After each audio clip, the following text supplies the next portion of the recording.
ইউনূসের বিশেষ সহকারী, জাতীয় ঐকমত্য কমিশনের ভাইস চেয়ারম্যান এবং সাংবিধানিক সংস্কার কমিশনের প্রধান হিসেবে দায়িত্ব পালন করে আসা আমেরিকার ইলিনয় স্টেট ইউনিভার্সিটির বিশিষ্ট অধ্যাপক ডক্টর আলী রিয়াজ একজন লেখকও বটেন। একই অঙ্গে এত রূপের ও গুণের অধিকারী মানুষটি আগামীকাল 17 ফেব্রুয়ারি ইউনূস সরকারের পতন ও তারেক জিয়া সরকারের ক্ষমতা গ্রহণের পর গ্রেপ্তার হতে যাচ্ছেন বলে ঢাকার আকাশে বাতাসে জোর জল্পনা শুরু হয়েছে। গ্রেপ্তারের দুটো কারণ ভাসছে বাতাসে। একটি হলো সংবিধান সংস্কারে তার অতিরিক্ত আগ্রহ এবং তার সভাপতিত্বে তৈরি সংস্কার কমিশনের বিভিন্ন সুপারিশ নিয়ে বিএনপি দলের সঙ্গে তার তীব্র বিরোধ। জুলাই চার্টারে যেসব সুপারিশ করা হয়েছে তার বেশ কিছু প্রধান ধারা নিয়ে বিএনপি দলের তীব্র আপত্তির কথা এখন আর গোপন নেই।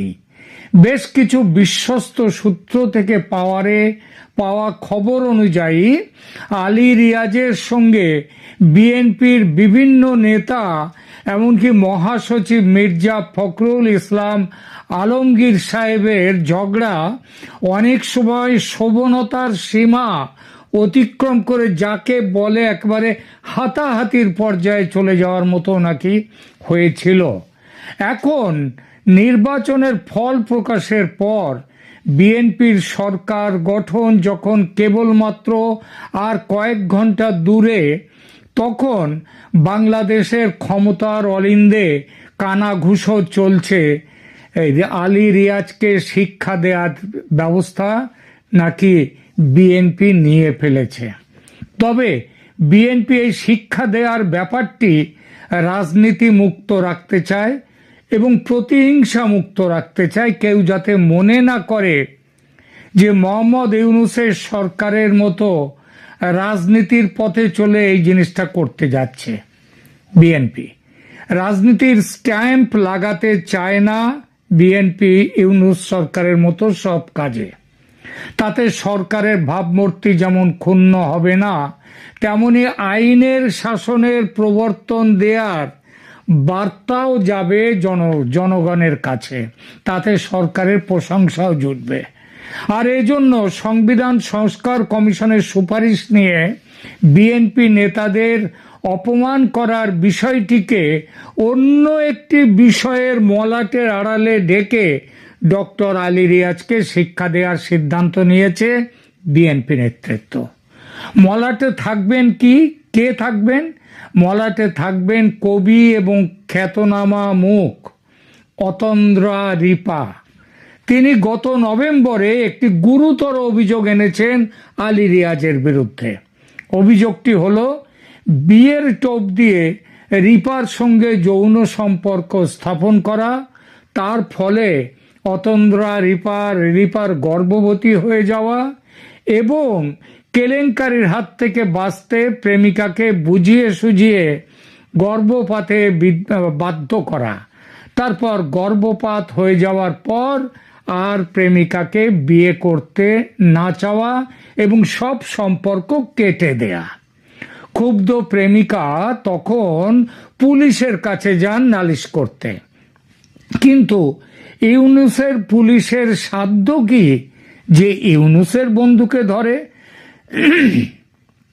যেখানে খুনের দায়ে অভিযুক্ত ব্যক্তিরা বুক ফুলিয়ে ঘুরে বেড়ায় বাংলাদেশের রাজপথে, সেখানে ডক্টর আলী রিয়াজের মতো পণ্ডিত মানুষ, গুণী মানুষ ধর্ষণের মতো সামান্য অপরাধে, কথা ভাঙার অপরাধে, ছলনার অপরাধে হাজতে ঢুকবেন? এমনটা হয় কখনো? হয় না।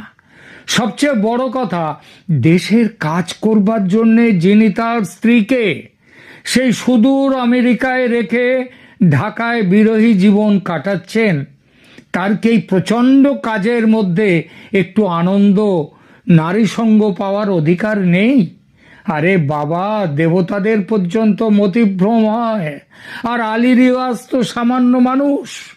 ইউনুসের মতো 86 বছরের বুড়ো হাবড়া নন, কিন্তু তার নামেও তো ওঠে কি যেন লামিয়া মুর্শেদ, আরো সব কত কি নামটাম আছে। যাকে যাক, সেসবগুলো থাক। তো কথা হলো কি, ইউনুসের মতো 86 বছরের বুড়ো হাবড়া নন আলী রিয়াজ, সবে 68 বছর বয়স তার। তাই অতন্দ্র রিপার সঙ্গ সুখ নিতে তিনি গেছেন। আর সেই প্রক্রিয়ায় সন্তান আসাটা তো স্বাভাবিক, অস্বাভাবিক কিছু হয়নি। যেটুকু অস্বাভাবিক সেটা হলো রিয়াজ সাহেবের বিয়ের টোপ দিয়ে মহিলাকে শয্যায় টেনে আনা। আচ্ছা, টেনে না হয় আনলে, কিন্তু এইরকম একটা বড় ভুল বলুন আর অপরাধ বলুন, কিভাবে করে ফেললেন এত বড় পণ্ডিত মানুষটা?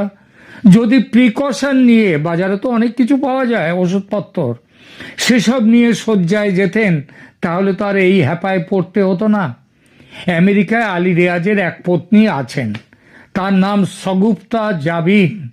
তাদের একটি বড় মেয়ে, তাদের একটি কন্যাও আছেন। তিনি যথেষ্ট, বিবাহ হয়েছে শুনিনি এখনো, তবে বিবাহ যোগ্যা। যতটা খবর পেয়েছি, আলী রিয়াজের পত্নী সগুপ্তা জাবিন, তিনি পেশায় ইঞ্জিনিয়ার, খুব রাশভারী এবং জাদরেল গোছের। আলী রিয়াজ তাকে বলেছিলেন অতন্দ্রা আমেরিকায় আসবে না কখনো। মানে সবকিছু ফাঁস হয়ে যাওয়ার পর তিনি বলেছিলেন স্ত্রীকে, আলী রিয়াজ, অতন্দ্রা রিপা আমেরিকায় আসবে না কখনো, সে ঢাকায় থাকবে। সগুপ্তা আমেরিকার বিবি আর রিপা হবে আলী রিয়াজের ঢাকার বিবি। রিয়াজ সাহেব এটাও নাকি জানিয়েছিলেন যে তিনি কথা দিচ্ছেন শাস্ত্রে 4টির পারমিশন থাকলেও বাকি জীবনে আর কোনো বিয়ে তিনি করবেন না। কিন্তু কাজ হয়নি এসব কথায়। ফলত সত্যিটা হলো যে কবি রিপাকে তিনি বলতে বাধ্য হয়েছেন যে ক্ষমা করো প্রিয়া। প্রিয়া ক্ষমা করেননি, গেছেন পুলিশে। কিন্তু ঢাকার মানুষ হলেও কবি মানুষ তো, 1.5 বছরেও এত কিছু দেখলেন, তবু চিনলেন না ইউনুস জমানার পুলিশকে, ইউনুস জমানার আইন কানুন পরিস্থিতিকে। ফলে যা হবার তাই হয়েছে। প্রতারণার অভিযোগে অভিযুক্ত বুক ফুলিয়ে, মানে অভিযুক্ত আলী রিয়াজ বুক ফুলিয়ে, গলায় মালা ঝুলিয়ে সভা সমিতিতে ভাষণ দিয়ে বেড়াচ্ছেন এখনো পর্যন্ত, হাততালি কুড়োচ্ছেন। আর বেচারি অভিযোগকারিণী, তিনি হাজতে দিন কাটাচ্ছেন। পুলিশ তাকে আদালতে হাজির করেছে আটক করার 5 দিন পর, শোনা যাচ্ছে 120 ঘন্টার মাথায়। সুতরাং তার জন্য জজ সাহেব পুলিশকে যে একটু বকে দেবেন যে কেন বাবা তোমরা 24 ঘন্টার মধ্যে আনোনি, কেন এত 5 দিন সময় লাগলো। কিন্তু পুলিশকে যে বকে দেবেন সেটাও জজ সাহেব বকেননি। উল্টে মিথ্যে কথা বলার জন্য একজন মানি লোকের চরিত্র হনন করার অভিযোগে বিচারক বেচারি ওই মহিলাকে, অতন্দ্রা রিপাকে জামিন দিতেও ভয় পাচ্ছেন। তবু বলবো ভাগ্য ভালো অতন্দ্রা রিপার। এই জন্যই ভাগ্য ভালো বলছি যে বন্দী হওয়ার 3 মাসের মধ্যেই ইউনুসের বিদায় হচ্ছে। আর ইউনুসের বিদায় মানে বন্ধু আলী রিয়াজেরও বিদায়, এই উপদেষ্টা পরিষদের বিদায়। উপদেষ্টা পরিষদ কোথায় পালাবে এখন সেই চিন্তায় ব্যস্ত। নির্বাচনে তারেক রহমানের এই বিপুল জয় না হলে কত কি ষড়যন্ত্র যে এতক্ষণ শুরু হয়ে যেত বাংলাদেশে, তার ঠিক নেই। চাকা ঘুরেছে বলেই তো অতন্দ্রার জেল হাজত থেকে বেরোবার সম্ভাবনা তৈরি হয়েছে, আর রিয়াজ সাহেবের জেলে যাওয়ার সম্ভাবনাও তৈরি হয়েছে। আর বিএনপির পরিকল্পনায় জুলাই চার্টারের দায়ে রিয়াজ সাহেবের ঝুঁটি ধরে টান মারা নয়, টান মারা হবে এক মহিলাকে বিয়ের টোপ দিয়ে তার সঙ্গে যৌন সংসর্গ করা এবং তাকে প্রতারণার অভিযোগ। দেখুন, আইনের একটা মৌলিক নীতি হলো ইকুয়ালিটি বিফোর ল, বা আইনের চোখে সবাই সমান, কিন্তু অতন্দ্রা রিপা এবং আলী রিয়াজকে কেন্দ্র করে সাম্প্রতিক ঘটনাবলী সেই নীতিকে এক বড় প্রশ্নচিহ্নের সামনে দাঁড় করিয়ে দিয়েছে। একটি গণতান্ত্রিক বা সংস্কারমুখী রাষ্ট্রে অভিযোগকারীর তো সুরক্ষা পাওয়ার কথা, কিন্তু বাংলাদেশে দেখা যাচ্ছে উল্টো ছবি। যখন একজন নারী একজন ক্ষমতাধর ব্যক্তির বিরুদ্ধে সুনির্দিষ্ট অভিযোগ আনেন, তখন কোনো তদন্ত না করেই তাকে চরিত্র হননকারীর তকমা দিয়ে গ্রেফতার করা এবং আইনি সময়সীমা লঙ্ঘন করে 120 ঘন্টা আটকে রাখা স্পষ্টতই ক্ষমতার অপব্যবহার। এখানে তো আলী রিয়াজ মামলা করেননি যে তার চরিত্র হনন করেছে, মানহানির মামলা, সেটা তো আলী রিয়াজ করেননি। একটি মহিলা, একটি মেয়ে অতন্দ্রা রিপা মামলা করেছিল যে তাকে প্রতারণা করা হয়েছে, কিন্তু কি করা হলো, তাকেই অতন্দ্রা রিপাই এখন জেল হাজতে। আর আলী রিয়াজ, ওই যে বললাম, মালা ঝুলিয়ে গলায় তিনি ভাষণ দিয়ে যাচ্ছেন। আলী রিয়াজ, এটা এই যে ব্যাপারটা, এটা তো একেবারে স্পষ্ট।